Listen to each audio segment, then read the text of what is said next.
An open field. Puro sila open field. Grabe, puro puno. Sarap pag-aaral, ang lamig. Para ano, province feel. Kailan chapel again. Galing, oh. Para kang nasa probinsya. Yung ang pansin ko lang, kanilang mga building medyo parang old style. Kasi mas ano to eh. Sa Luzon naman puro solid na ano, parang American buildings. Ito Filipino buildings. Para ka din pala nasa ano rito, UP.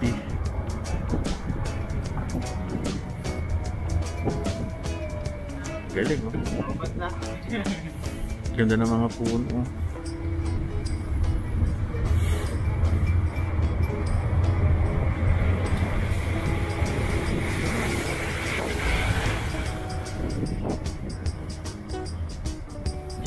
Ano lang sila, lumang buildings.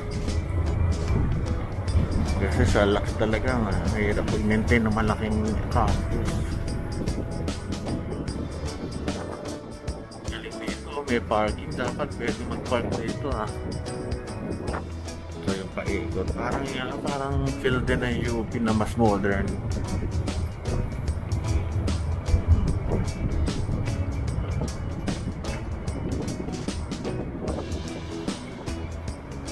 Lang may ano ito, Tinedemela High School.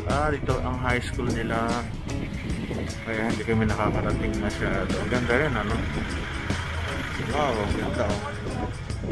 May chapel pa sila, daming shuttle buses.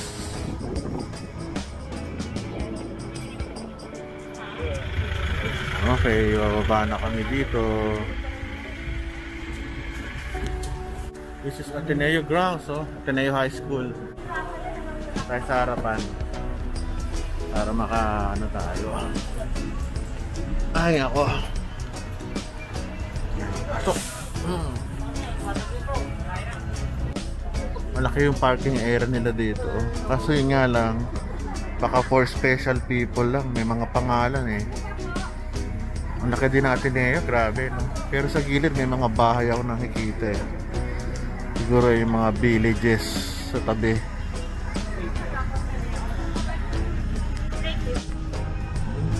Walang ganito sa Lasal Taft. Yung Lasal Green Hills maliit din. Siguro may gantong area din doon.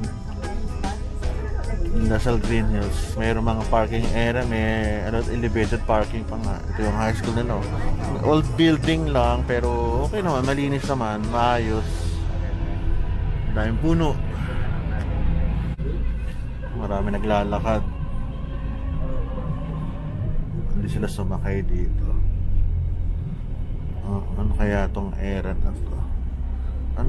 Medyo nostalgic kasi medyo iba yung kanilang building dito compared sa Lasal na na malalaki. Pero ang tayong puno, kakatuwa. Ang ganda, preserve. Ang galing ng Ateneo, ang daming puno. Parang may forest sa loob. Galing, ano? Buti na lang may ganito sila sa loob. Nakakatuwa. Tsaka mapayad ka dito kung lagi ka maglalakad sa mga sa mga daan nila. Green Chapel. So yung field again. Napapasok na sa chapel na yan. Dito nakakaikot ako dito kasi parking yan nandito pag ginatid ko anak ko. Laki ng building, kakatuwa. Haba, massive. Yan naman silang parking areas. Buti na lang may parking slot sila dito. Nakikot-ikot tayo.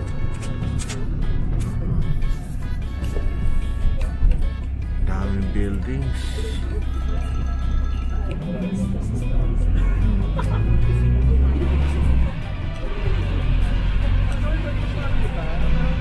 Ano lang sila, two stories high lang. Ano kayang buildings to?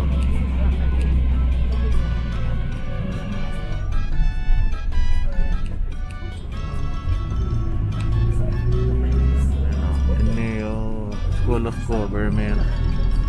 Okay. Sa laki kasi ng field nila eh, hanggang 2 to 4 stories lang.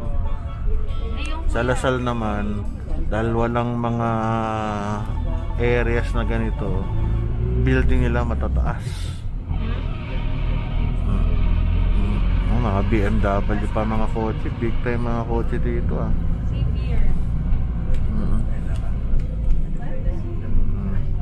Ito yata ang kanilang ano, administrative building. Ito ko yung natin lagyan ako before eh. Opo, sa Gonzaga po. Okay. Parking, hindi ka pwede mag-park dito. Tsaka bawal dito nguminto na bukas ang makina. Siyempre, diba? Yan. Xavier Car Park for the big boss administrator. Ayan. Ang galing nila, no? Meron silang shuttle. Saan po ba kayo? Puno. May Blue Eagle pa, kuya. Ito din nakapula. Yung malapit sa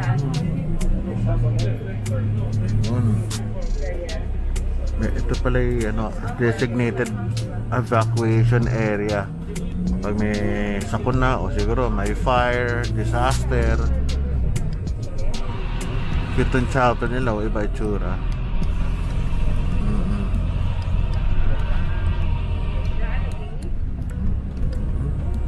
Meron pa silang mga ano, waiting shed.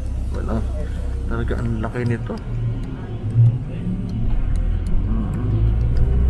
Yung building sila very unusual eh. Parang American style din eh.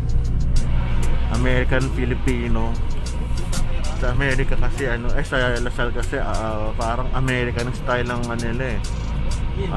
Tawag dito modern American style ang Lasal building sa top. Ito po may bababa. Ito, Ateneo High School, ano yata ito eh, sports area nila. Walang bababa raw. Okay. Minsan dito ko din na-drop off si ano, Cholo kapag umaga. Dito kasi ang PE area nila ng college. Basic po may bababa. Wala. Ayan yung mga grammado ito. Ganda ang kulay.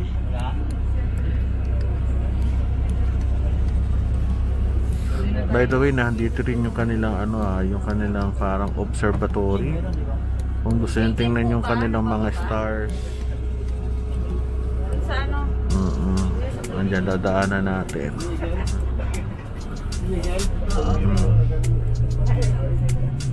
Blue Eagle.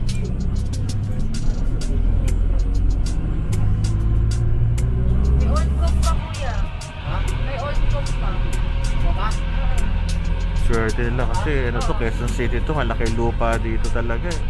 Kaya ang Lasal, Manila, wala na almost mga vacant ano doon, areas na ganito. Kung meron man, napakamahal, baka masyadong ano, hindi na i-afford ng eskwelahan.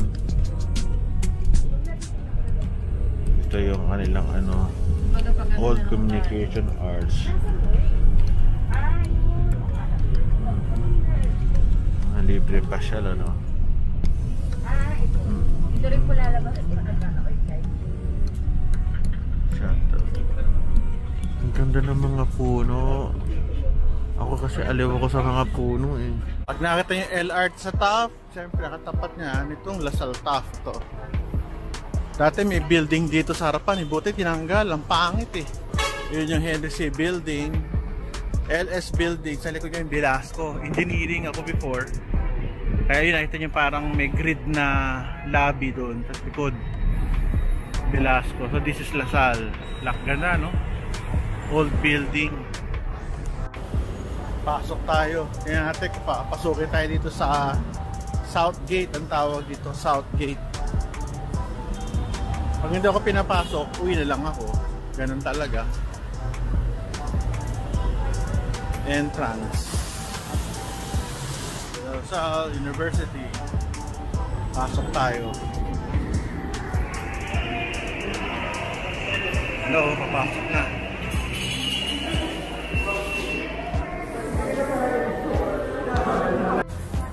So this is the place kung saan kami magtatambay later on.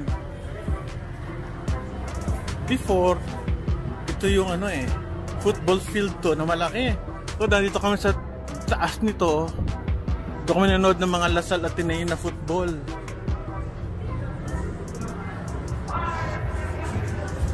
Ay, mga alumni. Picture. Picture tayo doon. So isa sa mga building dyan ang kondo ng anak ko. Bumili kami ng kondo para hindi na mapagod magbiyahe. Hindi katulad ng time ko, hirap na hirap. Okay. Tignan nyo, ang ganda ng Lasal Chapel, pero modern na siya. Yung mga ibang schools medyo luma, pero maganda rin ang design. Meron pang mas maganda rito, katulad sa San Sebastian, San Beda. Labas. Pasyal muna tayo. Ano oras dinner?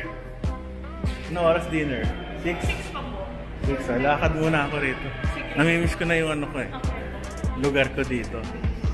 Ay, ito yun Hindi Grabe Nandiyan pa rin si Mama Mary.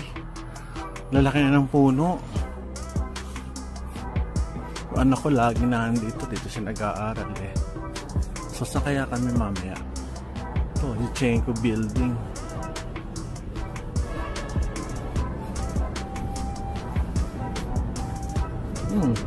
Dito maraming pusa dito inaalagaan. Grabe, tingnan nyo naman, ang ganda ng building Dating gym.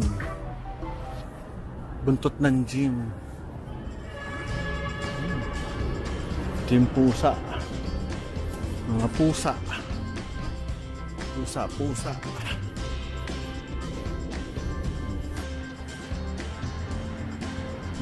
Ito nasa labas na tayo. Ito yung dati parang Agno yata itong area ito Boss, ito ba yung Agno? O doon sa likod?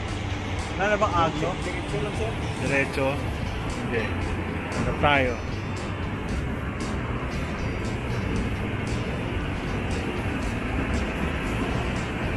May mall. Sayang wala si Chino Si Chino ang sa lista Ganda ng motor Tingnan natin kung meron dito for chicken.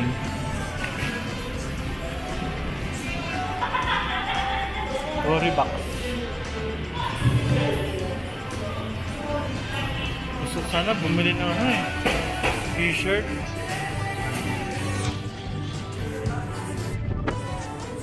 Tingnan nyo Lasal paggabi ayos.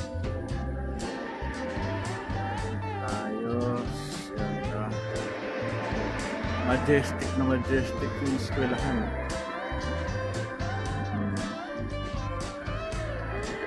Ganda Ganda ako pa dito. Meron dito noong 1983 may pilota.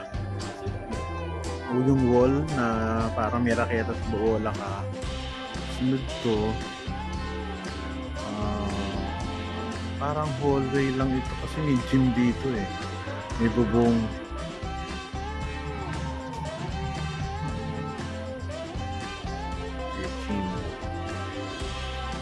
Gabi na ang gabi pagka ganito ang campus gabi na daming ilaw para ka nasa party area.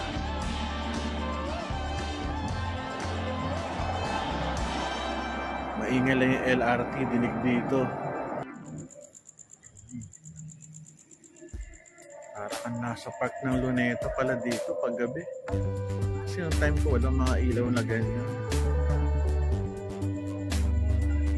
Siyempre mas simple buhay namin nun. Masyado ng high-tech ang buhay.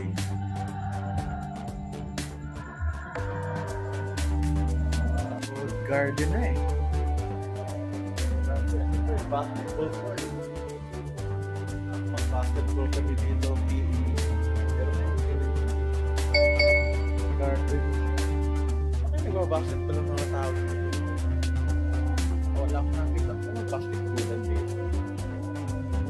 nagpa-basketball.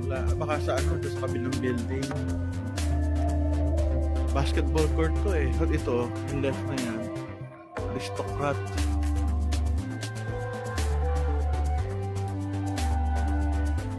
Ang ganda. Yung nasa, ang ganda ng loob. Ang linis. Tsaka ano, oldies. Maliit lang yung campus niya pero siksik sa ganda.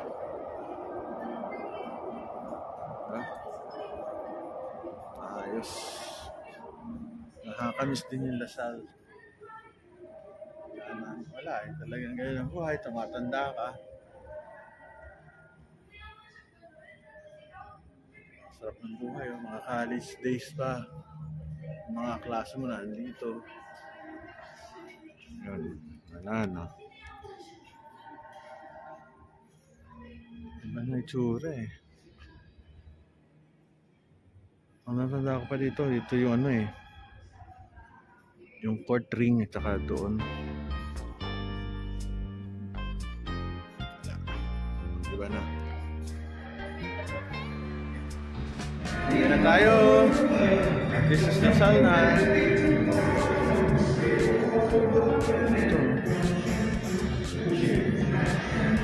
Dito ako nag-aaral. Pero mga benches dito saka sa taas. Yan na tayo.